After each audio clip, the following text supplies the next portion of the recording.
충격적인 일이 벌어졌습니다. 하버드 출신의 저명한 AI 전문가가 자신이 쓴 모든 한국 관련 보고서를 쓰레기통에 던져버렸습니다. 메타의 수석 엔지니어로서 한국은 중국과 일본 사이에 작은 시장에 불과하다고 평가했던 그가 단 7일 만에 완전히 다른 사람이 되어 돌아왔습니다. 도대체 서울에서 7일 동안 무슨 일을 겪은 걸까요? 오늘은 자신의 뿌리를 철저히 부정했던 한 남자가 한국에서 충격적인 진실을 마주한 이야기를 들려드리겠습니다. 저는 메타 AI 연구소의 수석 엔지니어 에단 류입니다. 실리콘밸리 멜로파크에 있는 제 사무실에는 3개의 대형 모니터가 늘 켜져 있죠. 실시간 데이터 스트림, 머신러닝 모델의 성능 지표, 그리고 전 세계 AI 트렌드 분석.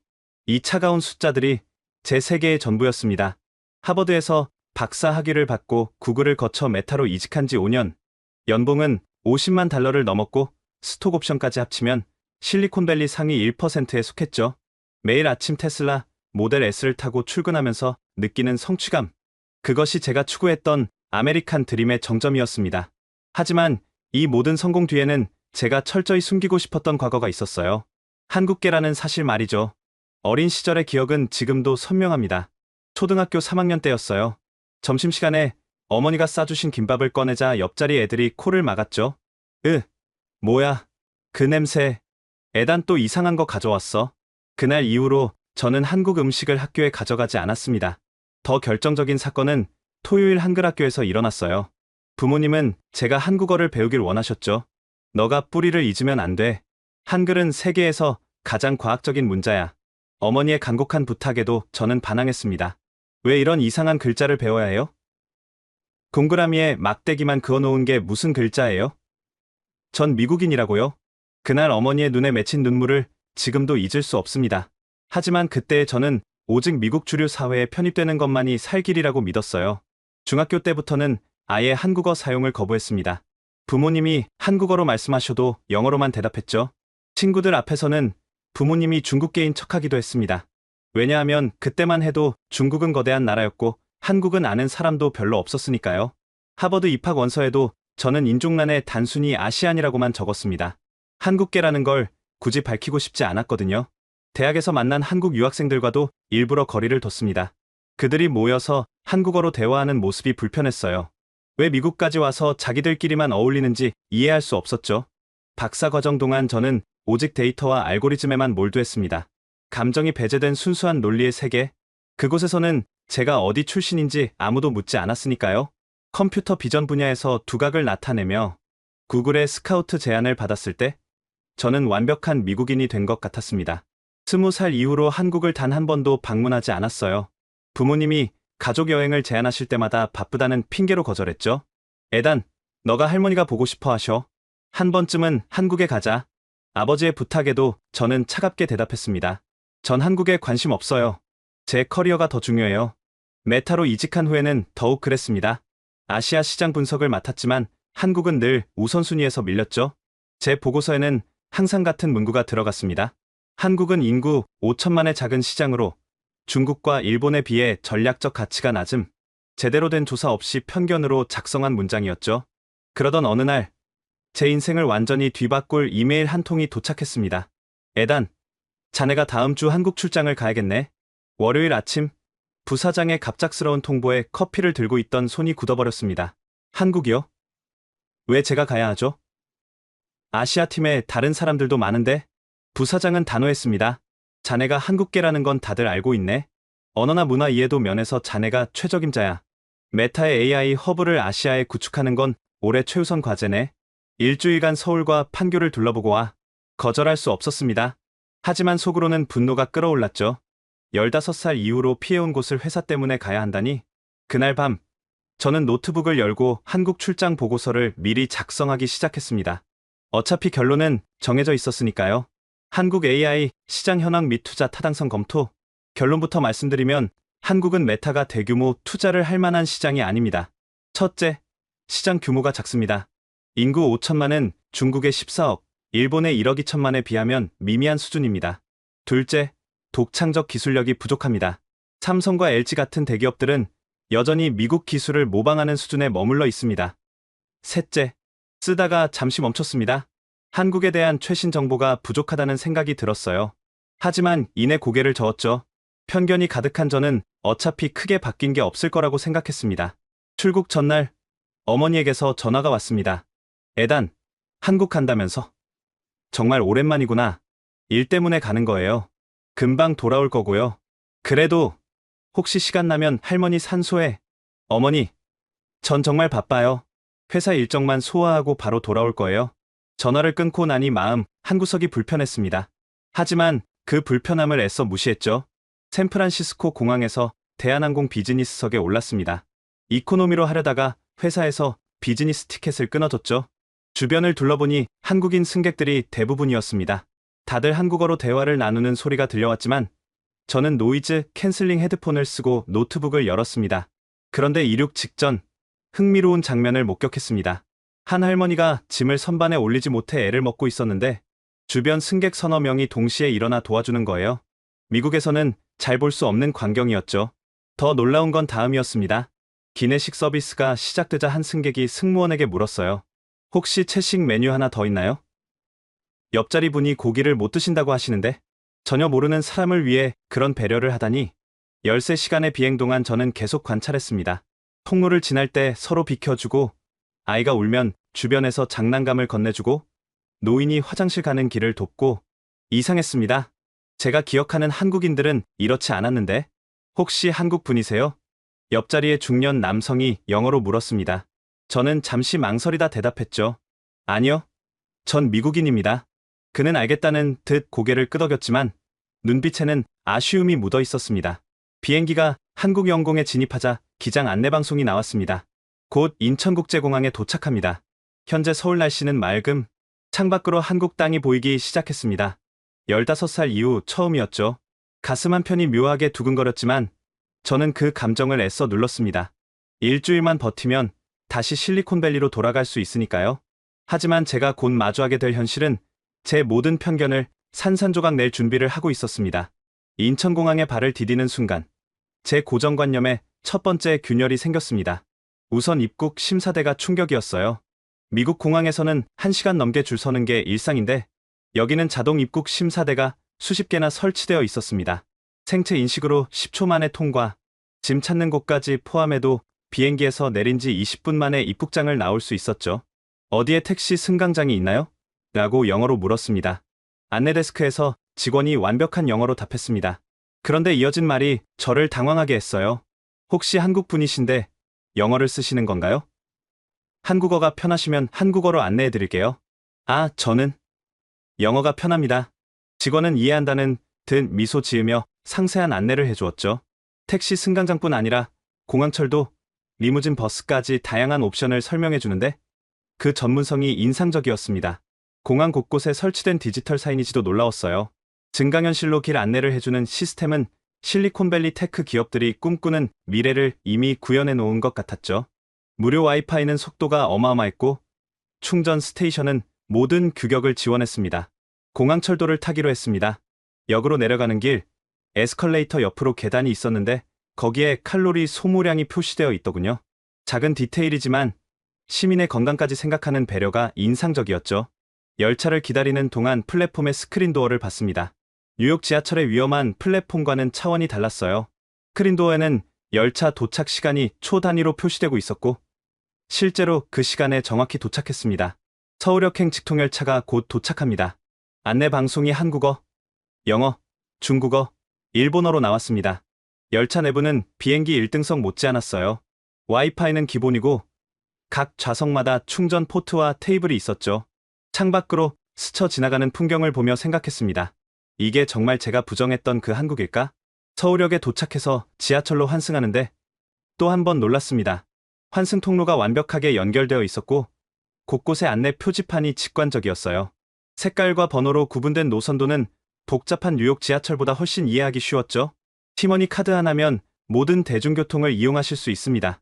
편의점 직원의 설명에 반신반의하며 카드를 구입했습니다. 정말로 지하철, 버스, 택시까지 한 장의 카드로 가능하다니. 실리콘밸리에서는 각 교통수단마다 다른 앱을 써야 하는데 말이죠. 지하철 2호선을 타고 호텔로 향했습니다. 평일 오후 시간인데도 지하철은 깨끗했고 조용했어요. 사람들은 스마트폰을 보거나 책을 읽고 있었는데 특이한 건 모두가 이어폰을 끼고 있다는 거였죠. 타인에게 피해를 주지 않으려는 배려, 문화가 일상 속에 자연스럽게 녹아 있었습니다. 다음 역은 강남역입니다. 안내방송과 함께 문 위쪽 전광판에 역 정보가 표시됐습니다. 몇 번 출구로 나가야 하는지, 환승은 어떻게 하는지 한눈에 알 수 있었죠. 심지어 화장실 위치까지 표시되어 있었습니다. 강남역에서 내려 지상으로 올라왔을 때 제 눈앞에 펼쳐진 광경은 상상을 초월했습니다. 거대한 빌딩 숲, 정돈된 거리, 스마트 횡단보도. 이곳이 정말 아시아인가 싶을 정도였죠. 더 놀라운 건 거리의 디지털화였습니다. 버스 정류장마다 설치된 스크린에는 버스 도착 시간이 실시간으로 표시되고 있었고, 거리 곳곳의 키오스크에서는 각종 정보를 얻을 수 있었어요. QR코드로 음식점 메뉴를 보고 주문까지 가능한 시스템은 미국보다 훨씬 앞서 있었습니다. 호텔에 체크인하면서 또 한 번 놀랐습니다. 프런트 직원이 제 이름을 정확하게 발음하더군요. 에단 류님, 환영합니다. 미국에서는 제 성을 제대로 발음하는 사람이 거의 없었는데 말이죠. 작은 일이지만 묘한 감정이 들었습니다. 엘리베이터를 타고 올라가며 생각했어요. 불과 몇 시간 만에 제가 목격한 것들이 이미 제 편견을 흔들고 있었습니다. 이곳은 제가 보고서에 쓴 것처럼 뒤처진 작은 시장이 아니었어요. 오히려 어떤 면에서는 실리콘밸리보다 더 미래적이었죠. 방에 짐을 풀며 창밖을 내다봤습니다. 해가 지고 있었고 도시는 화려한 네온사인으로 물들어가고 있었어요. 내일은 판교 테크노밸리에 가야 합니다. 그곳에서 무엇을 보게 될지 솔직히 궁금해지기 시작했습니다. 다음 날 아침 판교 테크노밸리로 향하는 차 안에서 저는 여전히 회의적이었습니다. 실리콘밸리의 아류 정도겠지? 라고 생각하며 차창 밖을 봤죠. 하지만 판교에 도착한 순간 그 생각은 완전히 무너졌습니다. 우선 건물들부터 달랐어요. 획일적인 유리 건물이 아니라 각 기업의 정체성을 담은 독특한 디자인들, 네이버의 그린 팩토리, 카카오의 아지트, NC소프트의 거대한 건물, 실리콘밸리보다 훨씬 더 미래적이고 창의적이었습니다. 첫 미팅은 네이버 AI 연구소였습니다.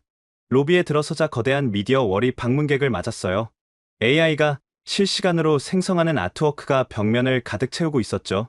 안내를 받아 연구소로 올라가는 동안 직원들의 표정이 인상적이었습니다. 실리콘밸리의 지친 얼굴들과 달리 활기가 넘쳤어요. 안녕하세요.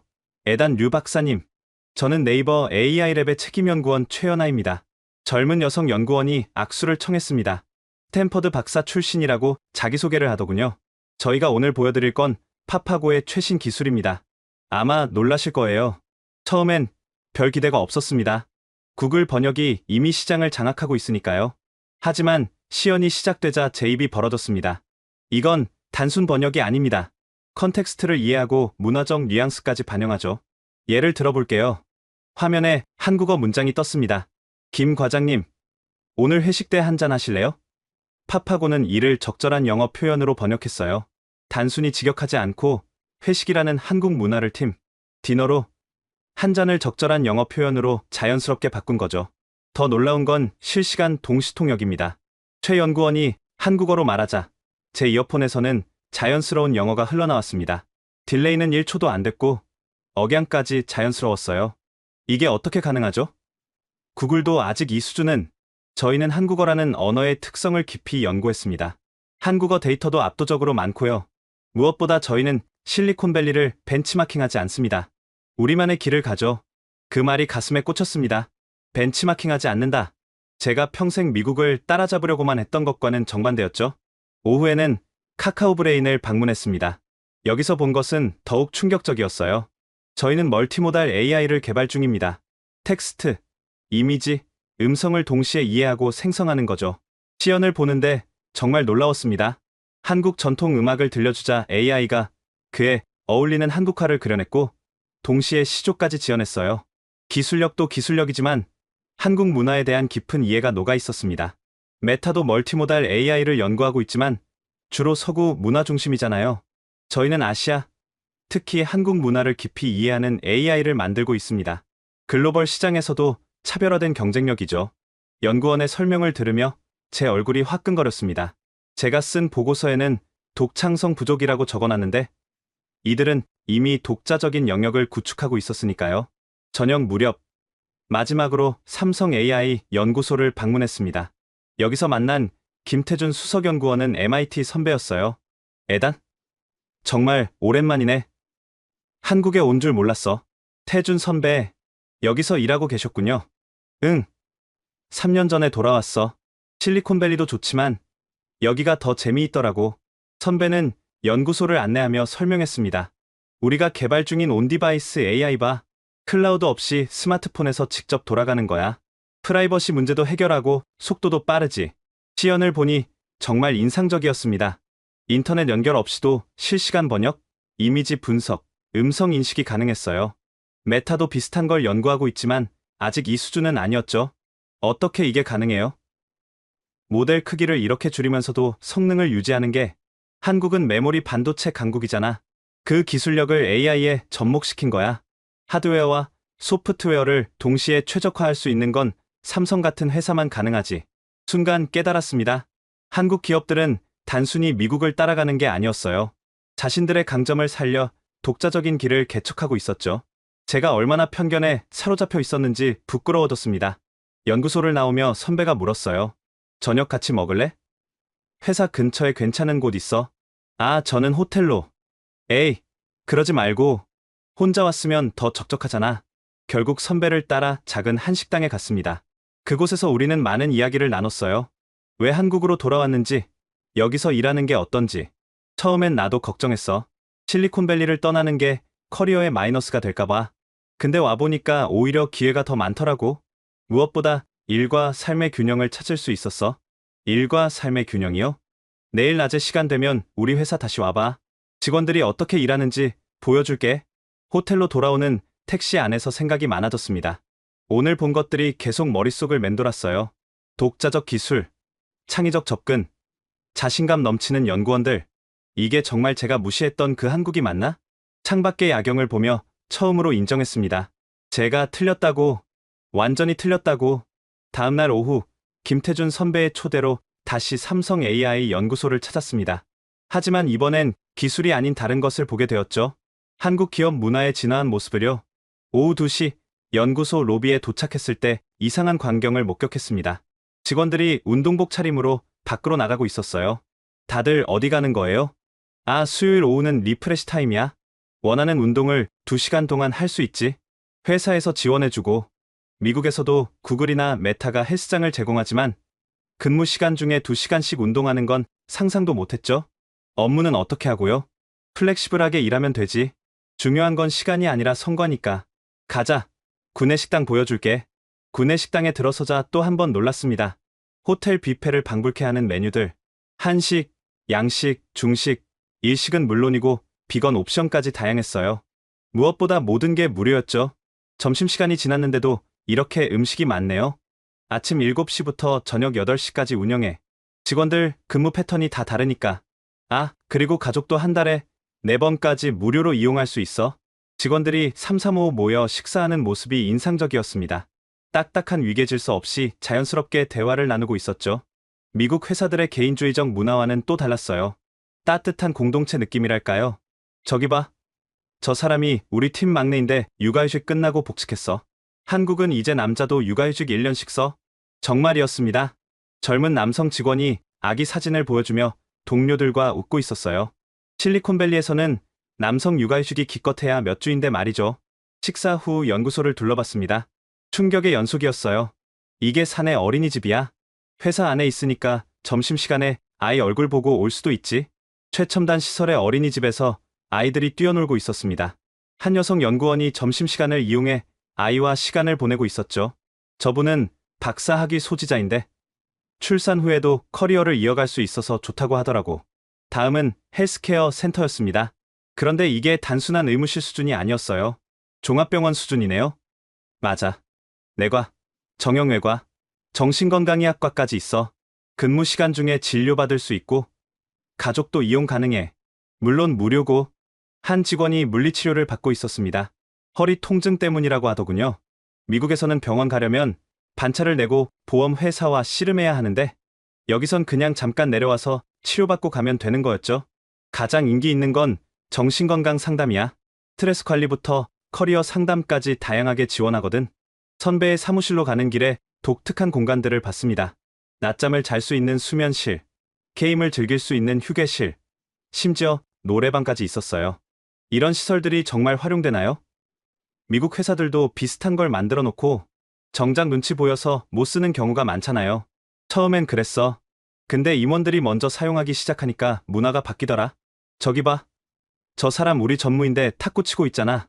정말이었습니다. 정장 차림의 중년 남성이 젊은 직원과 탁구를 치며 웃고 있었어요. 오후 6시가 되자 놀라운 일이 벌어졌습니다. 사무실 불이 자동으로 꺼지기 시작한 거예요. 이건 뭐예요? 오후 6시 정시 퇴근 정책이야? 특별한 일이 없으면 모두 퇴근해야 해. 야근하려면 사전 승인을 받아야 하고 직원들이 하나둘 퇴근하기 시작했습니다. 실리콘밸리에서는 밤 10시까지 일하는 게 일상인데 여기선 저녁이 있는 삶이 보장되고 있었죠. 주 4일 근무제 하는 팀도 있어. 생산성은 오히려 올라갔대. 사람들이 더 집중해서 일하거든. 선배와 함께 회사를 나오며 물었습니다. 이런 복지가 가능한 이유가 뭐예요? 비용이 엄청날 텐데. 단기적으론 비용이지. 근데 장기적으론 투자야. 직원들이 행복해야 창의적인 아이디어가 나오고 이직률도 낮아지지. 실제로 우리 연구소 이직률이 업계 최저 수준이야. 선배가 덧붙였습니다.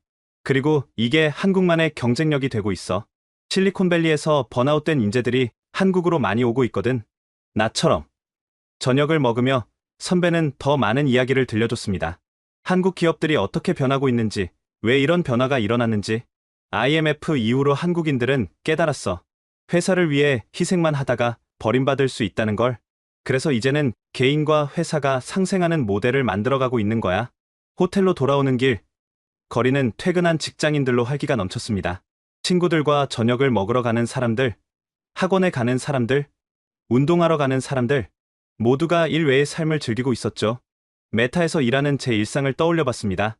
새벽 2시까지 코딩하고, 주말에도 랩톱을 놓지 못하고, 휴가 중에도 이메일을 확인하고, 그게 정말 제가 원했던 삶일까요?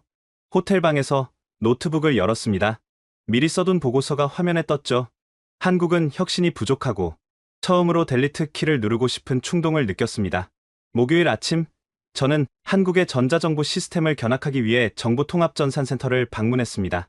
솔직히 큰 기대는 없었어요. 정부 기관이라면 의뢰 비효율적이고 느릴 거라 생각했으니까요. 하지만 이번에도 제 편견은 보기 좋게 깨졌습니다. 안내를 맡은 정책관은 젊은 여성이었습니다. 명함을 보니 디지털 정부혁신관 김서아라고 적혀 있더군요. 한국의 전자정부 시스템은 UN 평가에서 3회 연속 1위를 했습니다. 오늘 직접 보시면 그 이유를 아실 거예요. 먼저 보여준 것은 민원 처리 시스템이었습니다. 주민등록등본이 필요하다고 가정해 볼게요. 과거에는 동사무소에 가서 신청하고 기다려야 했죠. 지금은 김 정책관이 스마트폰을 꺼내 앱을 실행했습니다. 생체 인증으로 로그인하고 몇 번 터치하더니 화면에 발급 완료가 떴어요. 끝이에요. 1초로 발급됐고 필요하면 프린트할 수도 있고 디지털 문서로 바로 제출할 수도 있죠. 모든 민원이 이렇게 처리되나요? 거의 90%의 민원이 온라인으로 처리됩니다. 나머지도 대부분 한 번 방문으로 끝나고요. 다음은 통합 데이터 센터였습니다. 거대한 서버실에는 최첨단 장비들이 즐비했어요. 모든 정부 데이터가 여기서 통합 관리됩니다. 부처 간 칸막이 없이 정보를 공유하죠. 물론 개인정보 보호는 철저히 하고요. 미국은 부처마다 시스템이 달라서 통합이 어려운데 한국도 처음엔 그랬어요. 하지만 강력한 추진력으로 통합했죠. 작은 나라의 장점이기도 해요. 특히 인상적이었던 건 AI를 활용한 정책 시뮬레이션 시스템이었습니다. 새로운 정책을 시행하기 전에 AI로 시뮬레이션을 돌려봅니다. 예상되는 효과와 부작용을 미리 파악할 수 있죠. 화면에는 복잡한 그래프와 차트가 나타났습니다. 최저임금 인상이 경제에 미치는 영향을 다각도로 분석한 결과였어요. 이런 데이터 기반 정책 결정이 가능한 이유가 뭐죠? 한국은 IT 인프라가 잘 갖춰져 있고 국민들의 디지털 활용 능력도 높아요. 무엇보다 정부가 기술 혁신에 적극적이죠. 오후에는 더 놀라운 것을 봤습니다. 블록체인 기반 전자투표 시스템이었어요. 아직 시범 단계지만 일부 지역에서 주민 투표에 활용하고 있습니다. 투명성과 보안성을 동시에 확보할 수 있죠. 시연을 보니 정말 간단했습니다. 스마트폰으로 본인 인증을 하고 투표하면 끝. 결과는 실시간으로 집계되고 조작은 불가능한 구조였어요. 미국은 아직도 종이 투표를 고집하는 주가 많은데 기술은 있어도 신뢰가 없으면 소용없죠. 한국은 정부와 국민 간 디지털 신뢰가 높은 편이에요. 견학을 마치고 나오는 길에 시민체험관을 들렀습니다. 할머니 한 분이 키오스크 앞에서 민원 서류를 발급받고 있었어요. 어르신, 혼자 하시기 어렵지 않으세요? 제가 영어로 물으니 옆에 있던 직원이 통역해줬습니다. 할머니의 대답이 인상적이었어요. 처음엔 어려웠는데 이제는 편해요. 집에서도 손자가 가르쳐줬고 여기서도 친절하게 알려주니까요. 직원이 설명을 덧붙였습니다. 디지털 소외 계층을 위한 교육을 지속적으로 하고 있어요. 전국 곳곳에 디지털 배움터를 만들어서 누구나 배울 수 있게 했죠. 정말이었습니다. 체험관 한쪽에서는 어르신들을 위한 스마트폰 교육이 진행되고 있었어요. 강사가 천천히 쉽게 설명하고 있었고 어르신들도 열심히 따라하고 있었죠. 우리 목표는 단 한 사람도 디지털 시대에서 소외되지 않는 거예요. 김 정책관의 말에서 자부심이 느껴졌습니다. 센터를 나와 근처 카페에 들렀습니다. 주문은 키오스크로, 결제는 스마트폰으로. 주문한 커피가 준비되면 진동벨이 아닌 앱 알림으로 알려줬어요. 카페에서 일하는 프리랜서들이 많이 보였습니다. 노트북을 펴고 일하는 사람들, 화상회의를 하는 사람들, 디지털 노마드가 일상이 된 풍경이었죠. 와이파이가 무료인가요? 라고 영어로 물었습니다. 제가 직원에게 물으니 웃으며 답했습니다. 한국은 어디나 와이파이가 무료예요. 비밀번호도 없고요. 정말이었습니다. 공공 와이파이의 속도도 엄청났어요. 미국에서는 스타벅스 와이파이도 느려서 짜증날 때가 많은데 말이죠. 저녁이 되어 호텔로 돌아왔습니다. 로비에서 우연히 미국인 관광객들을 만났어요. 그들의 대화가 귀에 들어왔습니다. 여기는 정말 미래 도시 같아. 모든 게 디지털화되어 있는데도 사람들이 소외되지 않는 게 신기해. 맞아. 우리 할머니는 아직도 스마트폰 못 쓰시는데? 여기 노인들은 다들 능숙하게 쓰더라. 그들의 대화를 들으며 생각했습니다. 한국은 단순히 기술을 도입한 게 아니었어요. 모든 국민이 함께 디지털 시대로 나아가고 있었죠. 그것도 누구도 뒤처지지 않게 배려하면서요. 방에 돌아와 창밖을 봤습니다. 불빛이 가득한 서울의 밤. 각 불빛 뒤에는 디지털로 연결된 시민들이 있겠죠. 일하고, 소통하고, 배우고, 즐기는 사람들. 디지털 민주주의라는 말이 떠올랐습니다. 기술이 특권층의 전유물이 아닌 모든 시민의 일상이 된 사회. 어쩌면 한국이 보여주고 있는 미래가 바로 이런 모습일지도 모른다는 생각이 들었습니다. 내일은 금요일, 출장 일정의 마지막 날입니다. 아직 가보지 못한 곳이 하나 있었죠.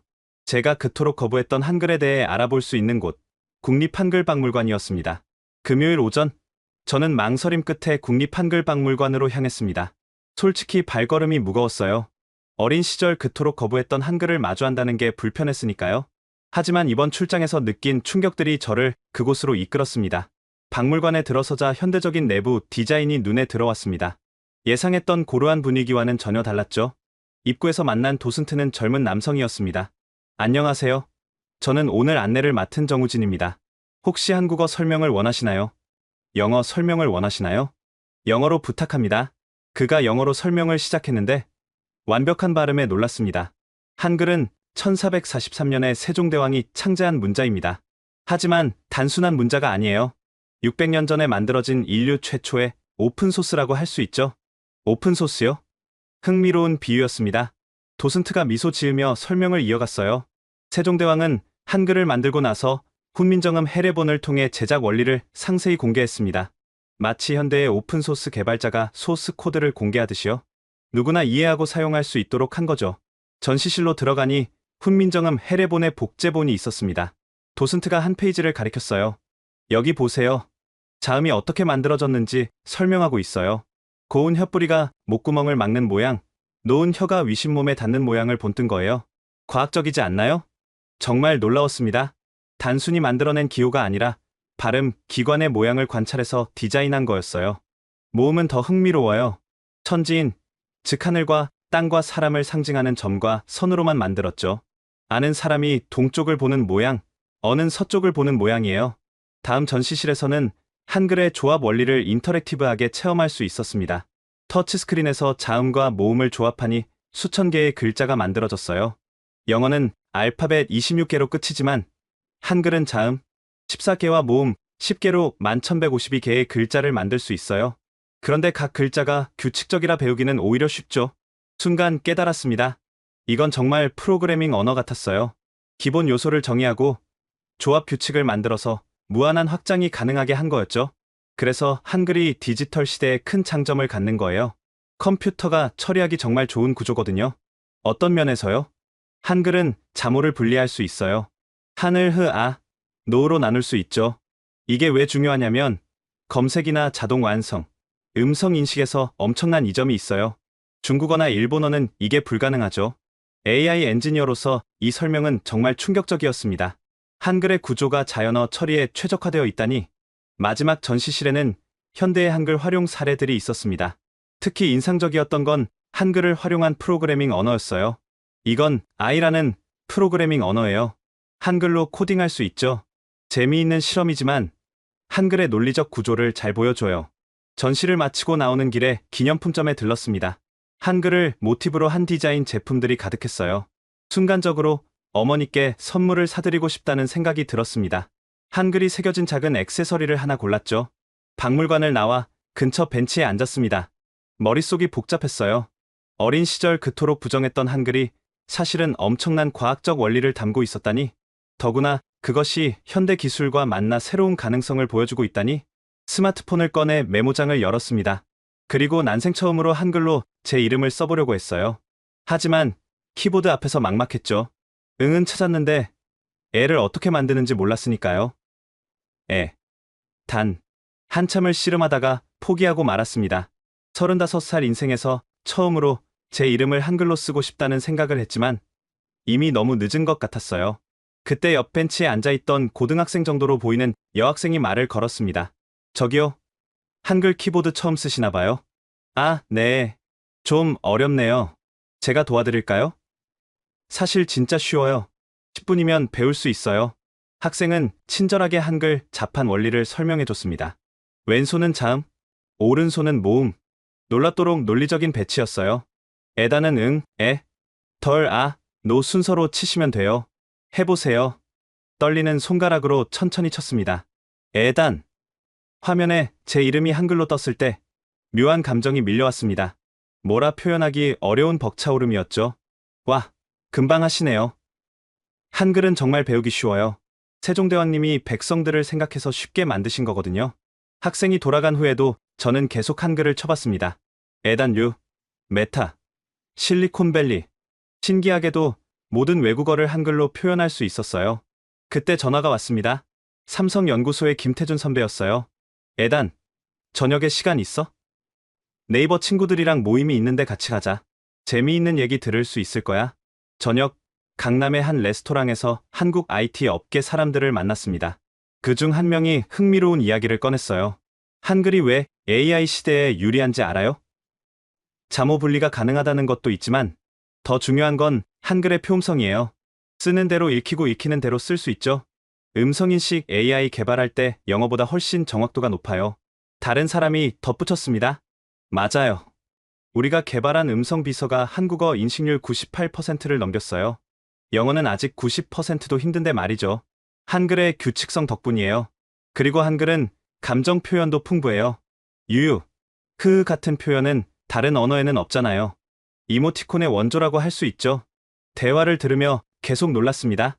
제가 무시했던 한글이 현대 기술과 만나 이렇게 빛을 발하고 있다니. 한국의 문해율이 세계 최고 수준인 것도 한글 덕분이에요. 배우기 쉬우니까 디지털 소외 계층도 쉽게 적응하죠. 식사를 마치고 호텔로 돌아오는 택시 안에서 창밖을 봤습니다. 거리의 간판들, 네온사인들이 새롭게 보였어요. 동그라미와 막대기라고 무시했던 그 글자들이 사실은 과학과 철학을 담은 아름다운 문자였던 거죠. 호텔방에서 노트북을 열었습니다. 그리고 구글에 세종대왕을 검색했어요. 영문 위키피디아를 읽으며 또 한 번 놀랐습니다. 세종대왕은 백성들이 읽고 쓸 수 있게 하겠다는 명확한 목표를 가지고 한글을 창제했습니다. 그는 말했습니다. 나는 말하고 싶은 것이 있어도 표현할 수 없는 사람들을 위해 안타까운 마음을 느낀다. 600년 전 왕이 백성을 위해 문자를 만들었다. 그것도 누구나 쉽게 배울 수 있도록. 이건 정말 혁명적인 발상이었어요. 그 시대 다른 나라에서는 문자가 귀족의 전유물이었는데 말이죠. 침대에 누워 천장을 바라봤습니다. 일주일 동안 정말 많은 것을 받고 느꼈어요. 기술, 문화, 시스템, 그리고 오늘은 언어까지. 모든 것이 제 편견과 달랐습니다. 핸드폰을 꺼내 메모장을 열었습니다. 그리고 다시 한번 제 이름을 한글로 썼어요. 에단 류. 이번엔 조금 더 자연스럽게 쓸 수 있었죠. 그리고 용기를 내어 한 문장을 더 써봤습니다. 더듬더듬, 틀리고 고치기를 반복하며 엄마, 보고 싶어요. 화면에 뜬 그 짧은 문장을 보며 눈가가 뜨거워졌습니다. 35년 만에 처음으로 한글로 쓴 엄마라는 단어. 왜 이제야 이걸 쓸 수 있게 된 걸까요? 내일은 토요일, 미국으로 돌아가는 날입니다. 하지만 저는 이미 알고 있었어요. 한국을 떠나도 저는 더 이상 예전의 제가 아닐 거라는 걸. 그리고 미리 써둔 그 보고서는 절대 제출할 수 없다는 거요. 토요일 새벽, 체크아웃을 위해 짐을 정리하던 중 큰일이 벌어졌습니다. 가장 중요한 백팩이 없어진 거예요. 노트북, 회사 기밀문서, 그리고 이번 출장에서 수집한 모든 자료가 들어있는 가방이었죠. 침대 및 옷장, 화장실까지 샅샅이 뒤졌지만 없었습니다. 순간 식은땀이 흘렀어요. 어제 저녁 모임 후 택시를 탔는데 설마 거기에 두고 내렸나? 당황한 마음에 프런트로 뛰어내려갔습니다. 새벽 4시였지만 직원이 있었어요. 제가 어젯밤에 택시에 가방을 두고 내린 것 같은데요. 직원은 침착하게 대응했습니다. 걱정하지 마세요. 택시 번호나 탑승 시간을 기억하시나요? 아니요.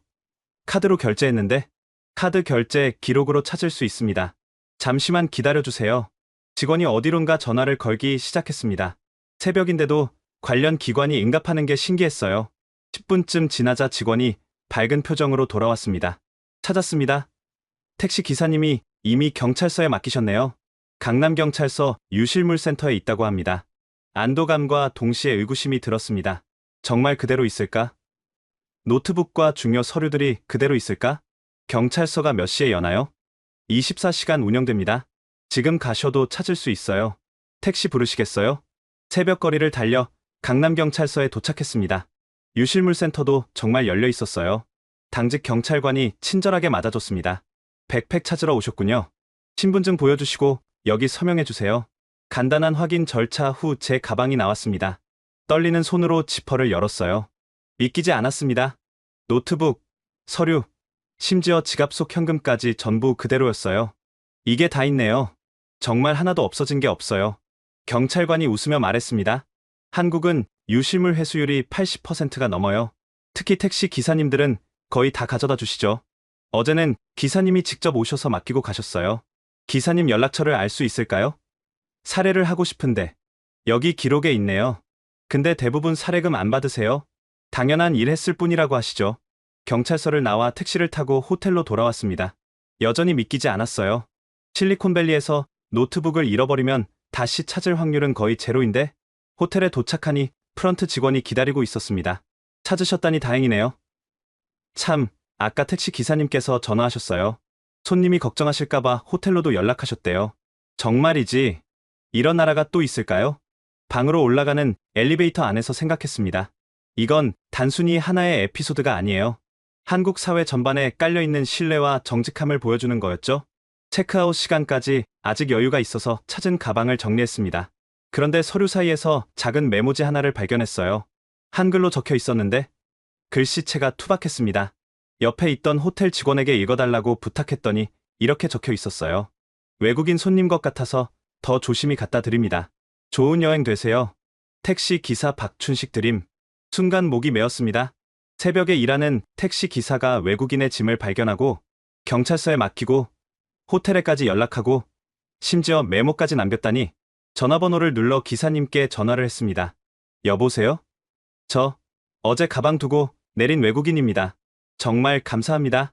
아이고, 찾으셨군요. 다행이네요. 제가 손님 내리고 나서 바로 발견했는데 외국인이라 더 걱정됐어요. 정말 감사합니다. 사례금을... 에이, 무슨 소리세요? 당연한 일인데요.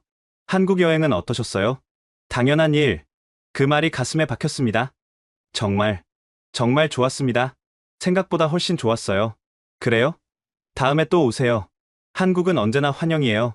전화를 끊고 나서 한참을 멍하니 앉아 있었습니다. 체크아웃을 하고 공항으로 가는 길, 일주일 동안의 기억들이 스쳐 지나갔어요. 첨단 기술, 혁신적인 기업 문화, 효율적인 시스템. 하지만 가장 인상 깊었던 건 사람들이었습니다.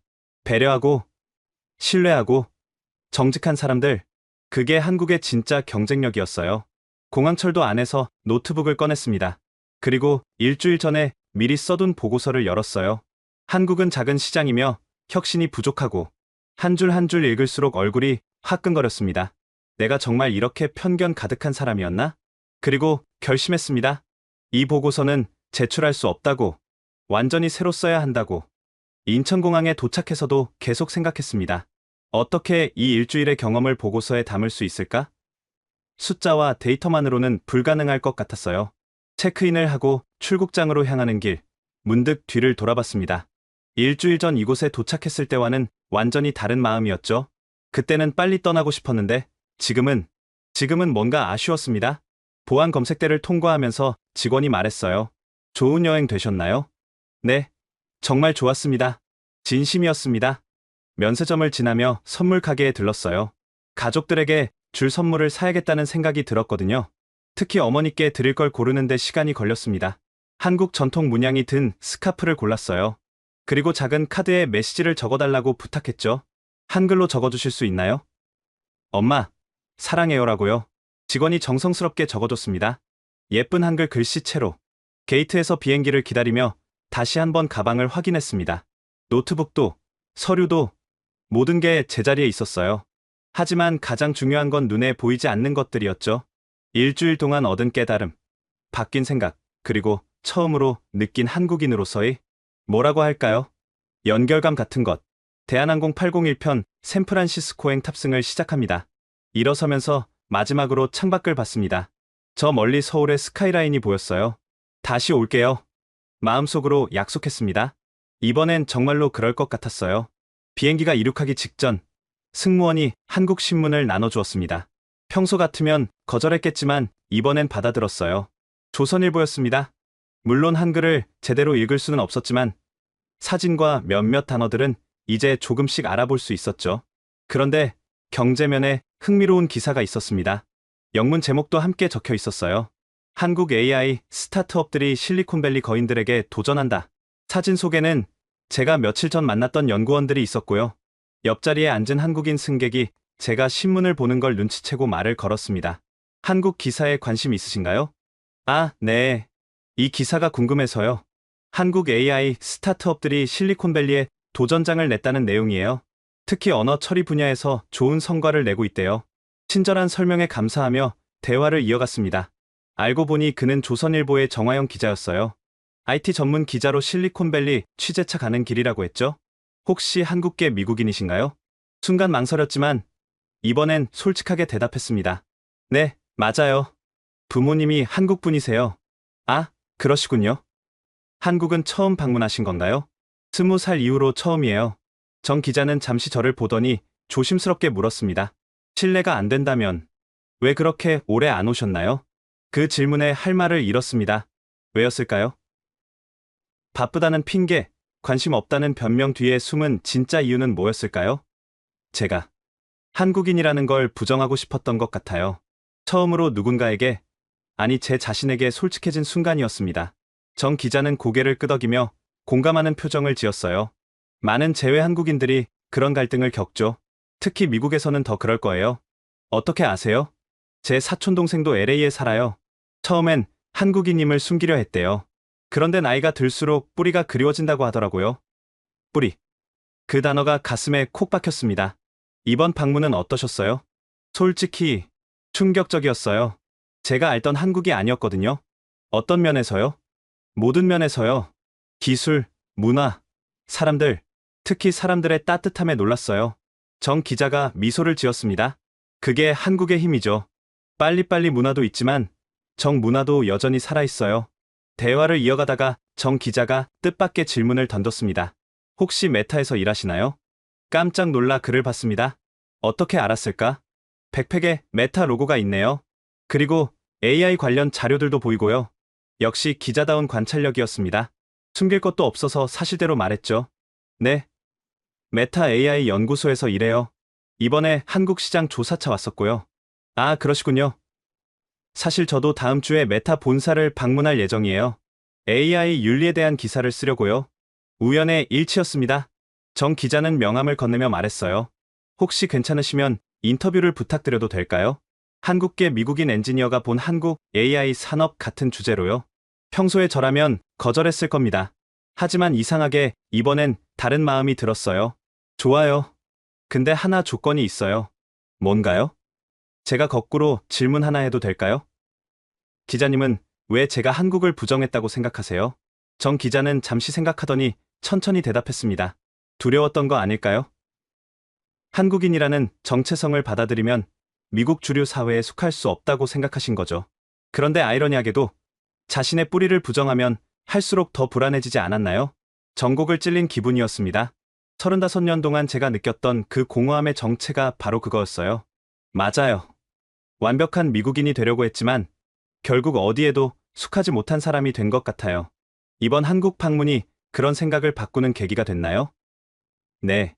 처음으로 제가 누구인지 어디서 왔는지를 부정하지 않고 받아들일 수 있을 것 같아요. 정 기자가 노트북을 꺼내며 웃었습니다. 좋은 인터뷰가 될 것 같네요. 시작할까요?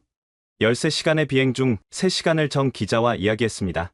처음엔 어색했지만 점점 편해졌어요. 한국의 변화, AI 산업의 미래, 그리고 정체성에 대한 깊은 대화까지. 마지막 질문입니다. 한국을 한 단어로 표현한다면? 잠시 고민하다가 대답했습니다. 가능성이요. 가능성? 네. 불가능을 가능으로 만드는 나라. 그리고 저 같은 사람도 다시 받아주는 나라요. 인터뷰를 마치고 정 기자가 말했습니다. 에단 씨, 한국말 배우실 생각은 없으세요? 사실 어제 처음으로 제 이름을 한글로 써봤어요. 서툴지만요. 시작이 반이죠. 응원할게요. 샌프란시스코가 가까워질수록 복잡한 마음이 들었습니다. 일주일 전에 저와 지금의 저는 같은 사람이지만 전혀 다른 사람이 된 것 같았어요. 무엇보다 이제는 부모님을 만나야겠다는 생각이 강하게 들었습니다.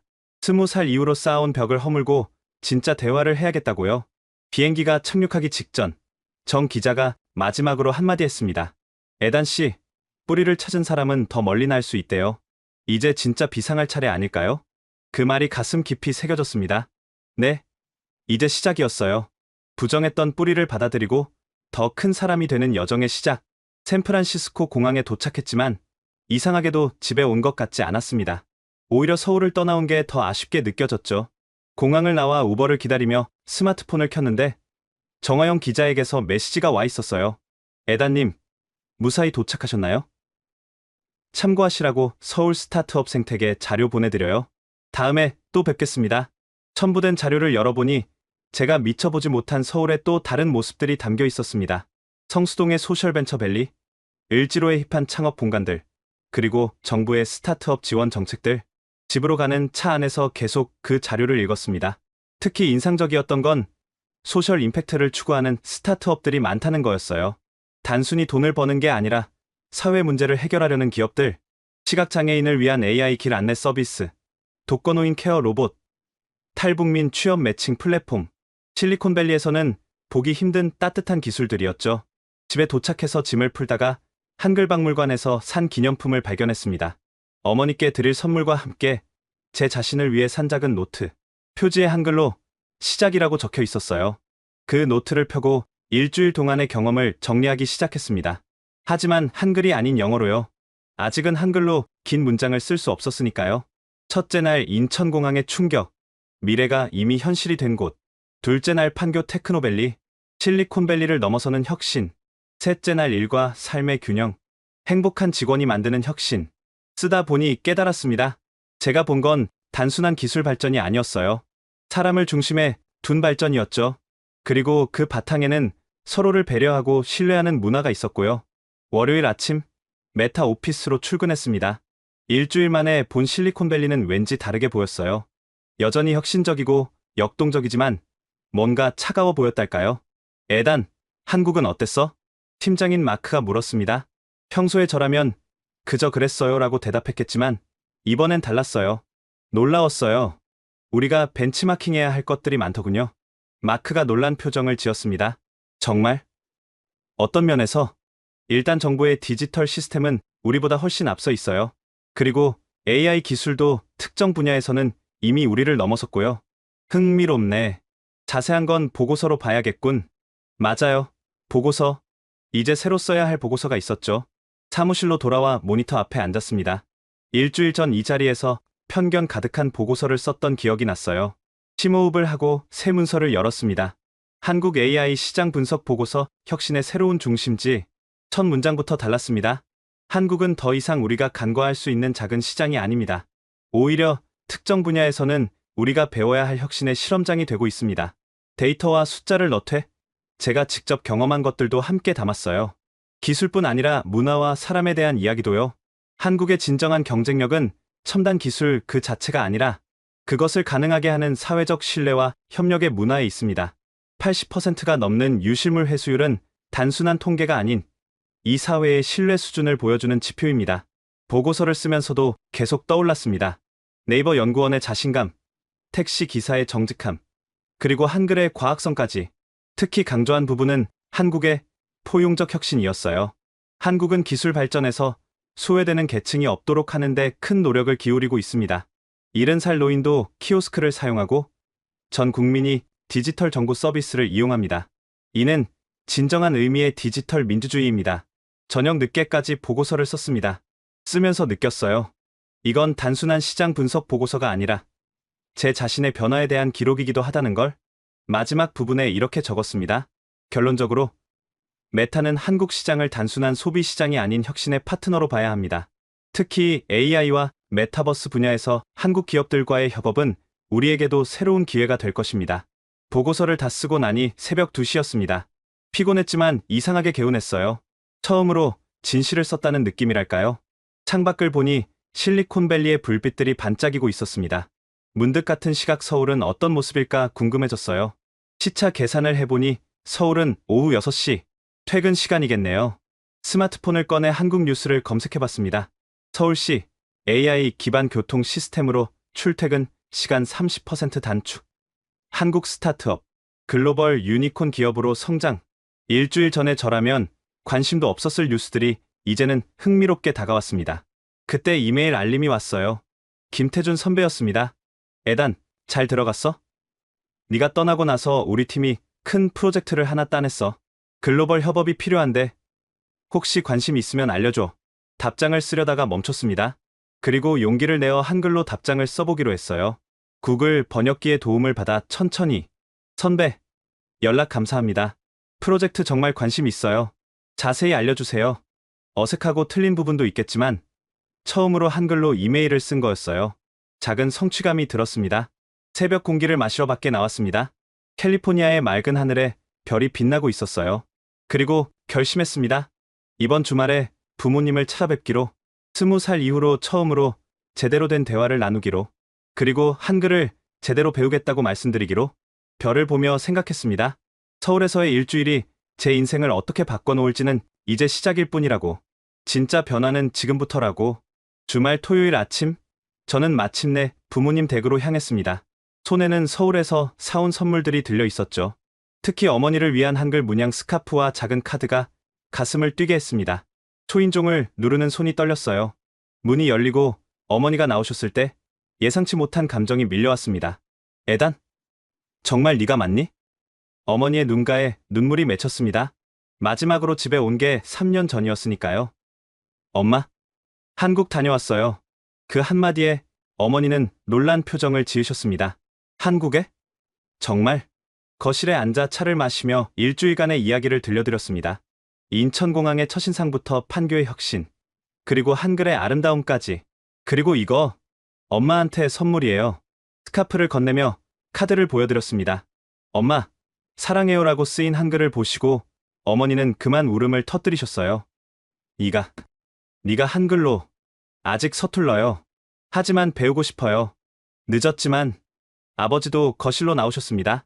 한국전 참전 용사였던 아버지는 늘 한국에 대한 자부심을 갖고 계셨죠. 한국이 많이 발전했다면서? 뉴스에서 봤어. 네, 아빠. 정말 놀라웠어요. 제가 너무 몰랐던 것 같아요. 그날 오후, 우리 가족은 오랜만에 함께 한국 음식을 먹으러 갔습니다. 예전엔 피하려고만 했던 한국 식당이었죠. 김치찌개를 먹으며 아버지가 말씀하셨습니다. 내가 한국전에 참전했을 때 그 나라는 정말 아무것도 없었어. 근데 지금은 세계가 주목하는 나라가 됐지. 그게 한국인의 저력이야. 이제야 알 것 같아요. 왜 아빠가 그렇게 한국을 자랑스러워 하셨는지. 식사를 마치고 집으로 돌아오는 길, 어머니가 조심스럽게 물으셨습니다. 에단, 정말 한글을 배우고 싶니? 네, 정말이에요. 이제라도 제 뿌리를 찾고 싶어요.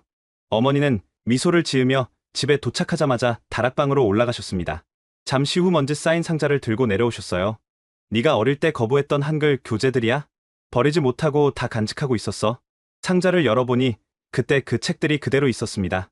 재미있는 한글, 어린이 한국어, 어린 시절 그토록 싫어했던 책들이 이제는 보물처럼 느껴졌어요. 그날부터 매주 주말마다 부모님 댁에 가서 한글을 배우기 시작했습니다.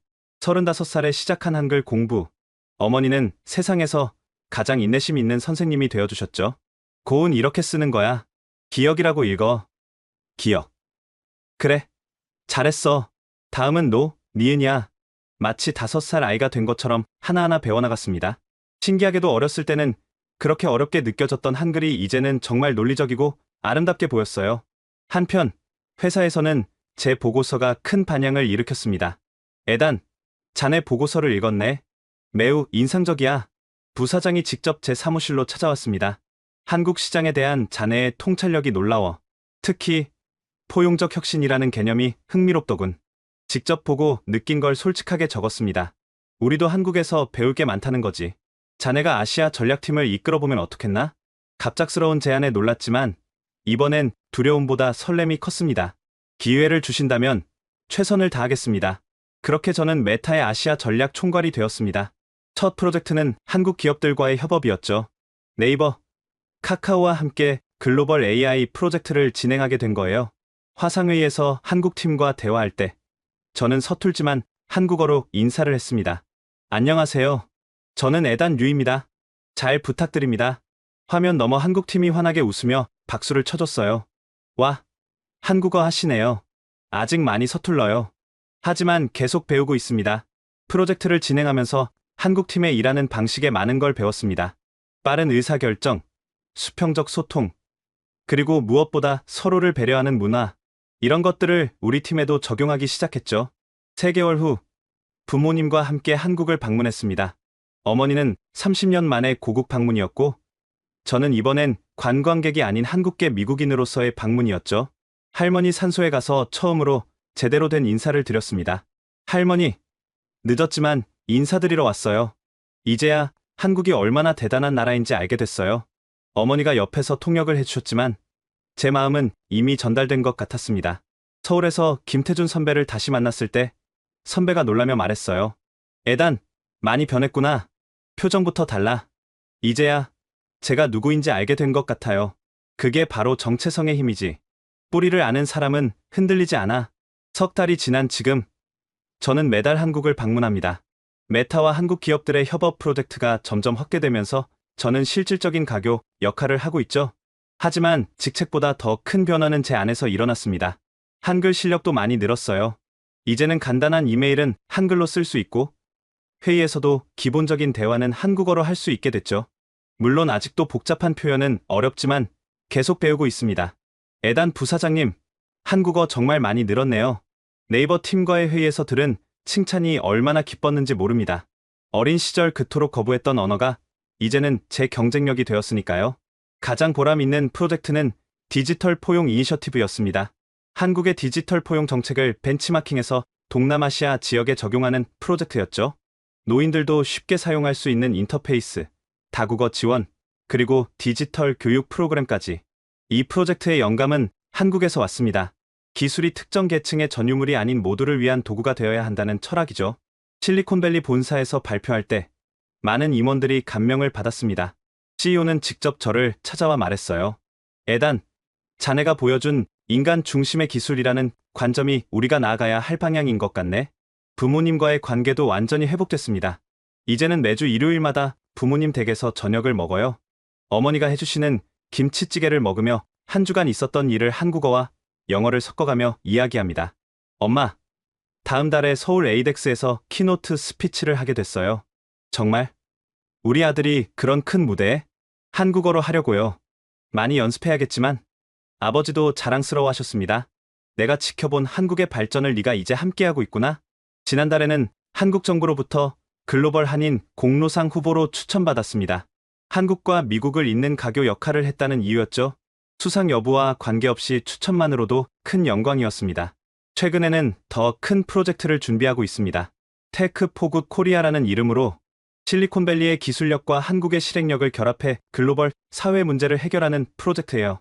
기후변화, 교육 격차, 의료 접근성 등 다양한 분야에서 혁신을 만들어가려고 합니다. 책상 위에는 이제 두 개의 명함이 있습니다. 하나는 영어로 된 메타 명함, 다른 하나는 한글로 된 한국 프로젝트 명함. 에단 류와 류에단, 두 이름이 더 이상 낯설지 않습니다. 창밖을 보면 실리콘밸리의 풍경이 펼쳐져 있지만 제 마음 한편에는 항상 서울이 있습니다. 두 도시, 두 문화를 잇는 다리가 된 것이 이제는 제 가장 큰 자부심이에요. 얼마 전 한국의 한 대학에서 강연 요청이 왔습니다. 주제는 글로벌 시대의 정체성. 망설임 없이 수락했죠. 제 이야기가 저처럼 정체성으로 고민하는 사람들에게 도움이 됐으면 좋겠거든요. 오늘도 저는 한글 공부를 합니다. 이제는 의무가 아닌 즐거움으로 어머니가 보내주신 한국 소설을 읽으며 아직 모르는 단어를 찾아봅니다. 정체성은 짐이 아니라 날개다. 제가 가장 좋아하는 한국 속담입니다. 부정했던 뿌리가 이제는 저를 더 넓은 세계로 날아가게 하는 날개가 되었으니까요.